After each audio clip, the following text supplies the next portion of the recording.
There are few in the world of entertainment that has reached the level that Mick Jagger has reached. The frontman for the Rolling Stones has found success at different levels throughout his career. As a songwriter, Mick Jagger has achieved the highest level of success anyone can achieve.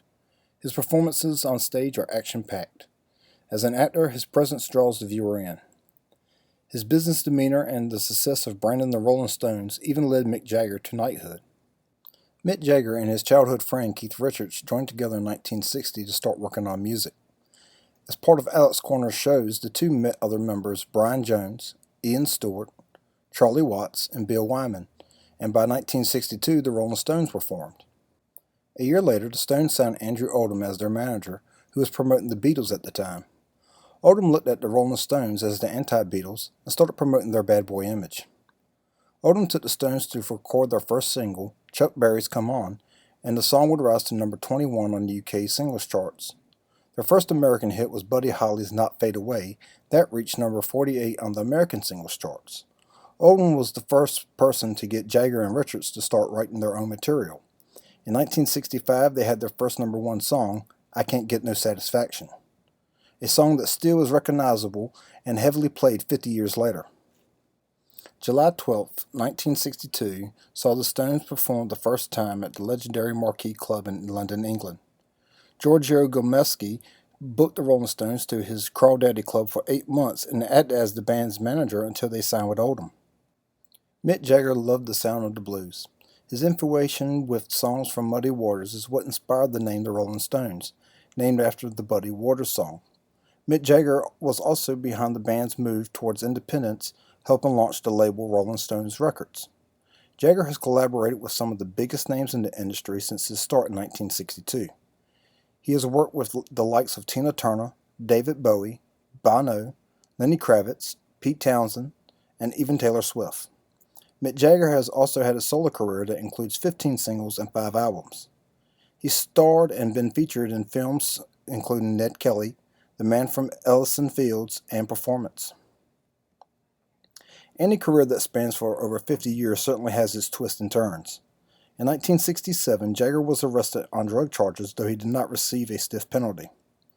The Rolling Stones were banned from many countries because of controversy by the early 1970s. Him and his band were even exiled from their own country for failing to pay taxes in 1971. He has had to deal with personal and professional drama as some of the members died and retired. Through it all, Mick Jagger has prevailed and remained successful. Rolling Stones records never produced other talent that had the measurable success the Stones had. By 1991, the Stones signed a recording contract with Virgin Records, which was acquired by EMI. In 2008, they left EMI to work with Universal Music Group. The lackluster performance of the record label is Jagger's biggest failure. Mick Jagger and the Rolling Stones have switched managers along the way. Andrew Oldham made many contributions to the Rolling Stones, and it was him that added the G to their name. He also insisted that keyboardist Ian Stewart drop from the lineup but remained as the road manager until his death in 1985. Oldham was fired in September 1970 for manager Alan Klein. After finances began to turn to shams, Jagger and company fired Klein when they started their label. Mick Jagger turned to Prince Rupert Lowenstein to fix their finances. Lowenstein would help turn the Stones into a global brand and one of the richest bands in the world. Until 2007, Lowenstein advised the Stones and Jagger to consider tax advantages when recording, rehearsing, and performing. The Rolling Stones are the most successful band in history. Their careers spanned over 50 years. That being said, neither Jagger or the Rolling Stones would have been successful if they stayed in their comfort zone. If not for Oldham, Jagger and Richards may have never started to write their own material. It took getting out of their comfort zone of just performing to obtain the success they have. Jagger's success in the music industry led him to be able to land roles in film. His onstage presence is what made Mick Jagger such a presence in his acting roles. The lessons that Jagger learned about business from his previous managers allowed him to help steer the Rolling Stones and his own personal career on the right path. Mick Jagger has sold millions of records, played the Super Bowl, hosted and played on Saturday Night Live, and helped sculpt the music world. His influence is so large that other artists have written songs about him. The lessons he has learned propelled him to the forefront of music with a larger-than-life persona. This led him to be knighted in 2003 for his services to music. As of 2014, Mick Jagger has a net worth of $360 million.